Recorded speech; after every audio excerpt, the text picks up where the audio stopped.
In today's video, I'm going to show you how to market for vacation properties, whether you're looking to Airbnb or VRBO. Let's dive right in.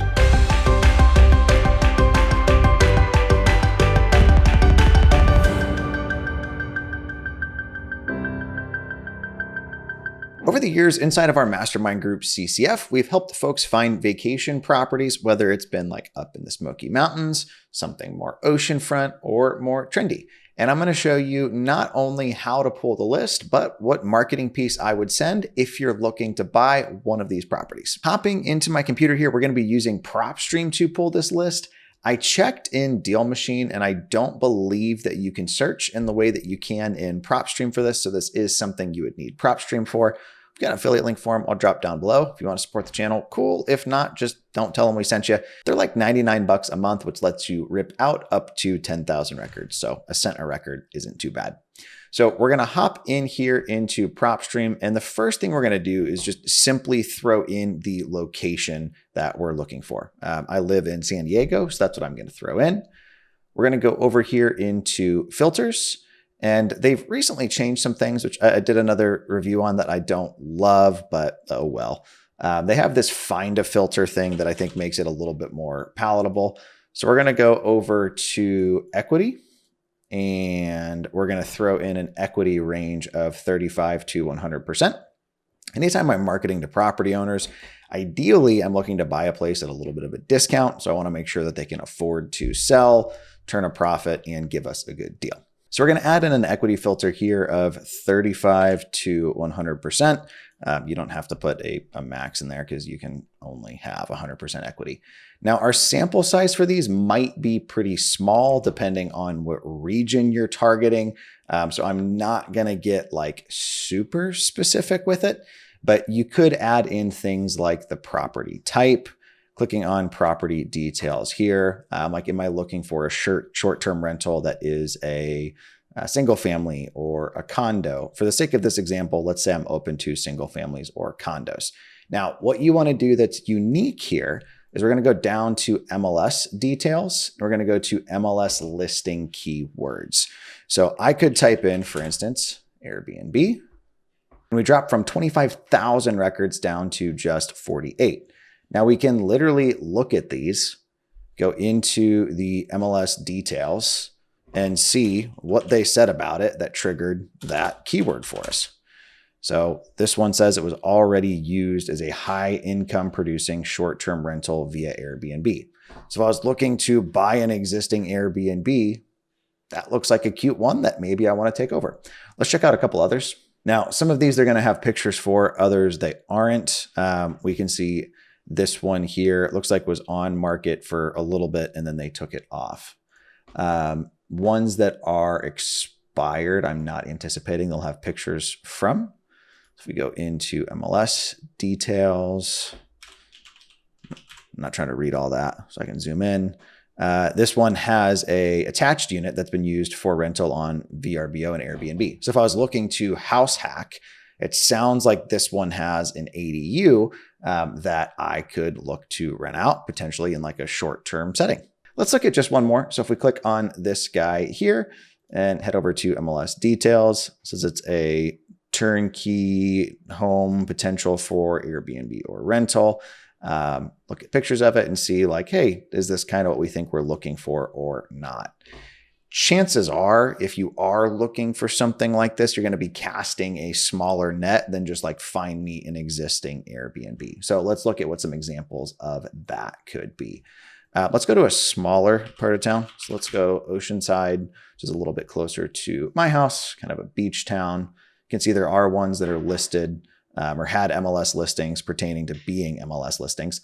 Just with that Airbnb tag in here, it looks like there's 6. It's kind of cool from like a air view, like if I was looking for waterfront, right? This one looks like it's dang near on the water.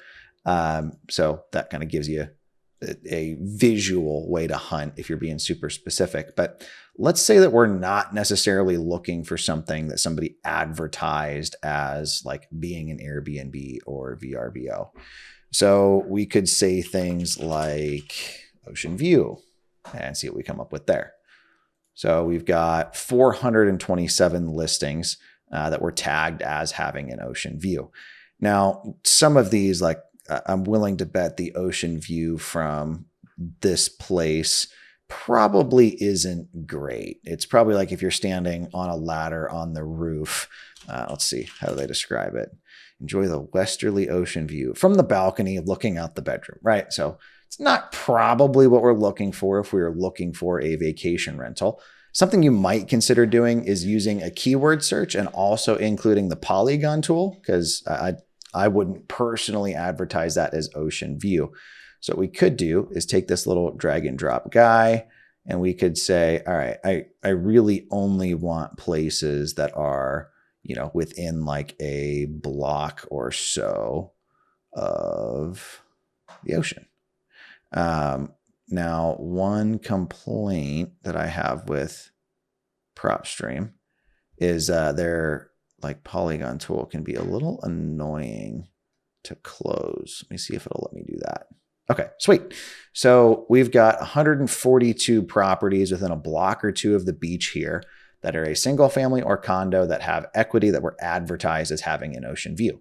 This would be a great list for me to hit if I was looking for an ocean view vacation rental, walkable to the beach in Oceanside. Let's look at one other use case for this, which let's assume that you're not near the beach and you're not in San Diego. Let's look at something a little bit more up in the mountains. So for the sake of this example, we're going to go out to Big Bear Lake.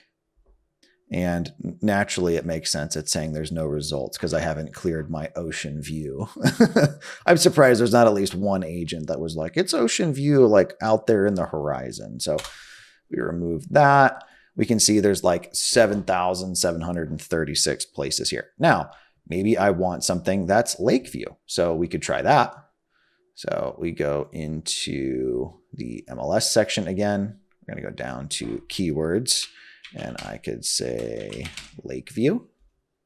And there's 122 places that map out to that.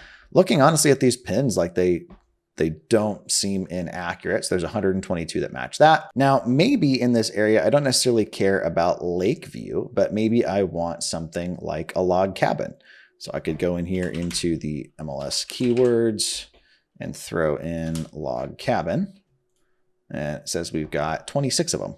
I find that a little hard to believe that there's not more than 26 in this area, but I mean, looking at the pictures of the ones that have popped up here, those definitely look like log cabins for me. So I've showed you how to get the data. Let's now show you how we would save and export that data.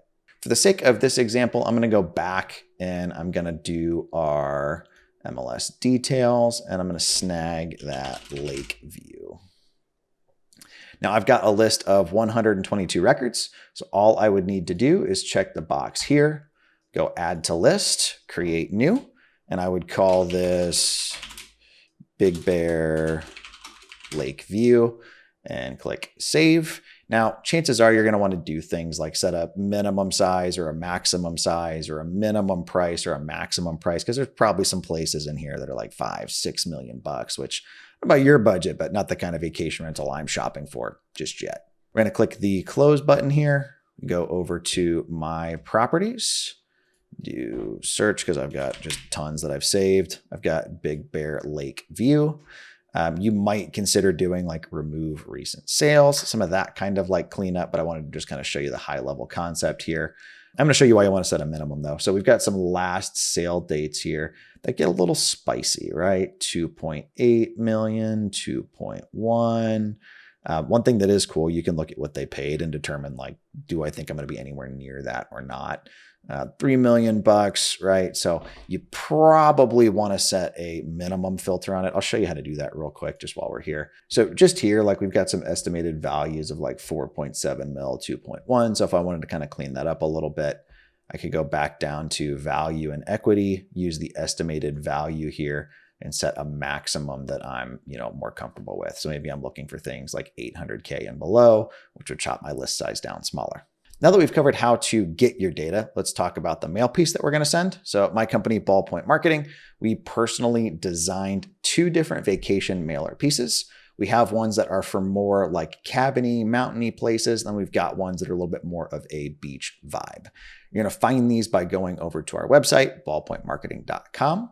go to products, and you're going to go to the asset specific postcards. Simply select the one that you like, select the quantity of postcards that you need, add to cart, fill out your information, upload that list you just saved, and check out, and you're off to the races. Being able to search for specific assets of places that people have sold or tried to sell can really go a long way towards getting you what you're looking to buy, maybe even at a bit of a discount. If you haven't already, be sure to like and subscribe. My name is Ryan Dossey. Hopefully you found this helpful. Talk to you guys next time.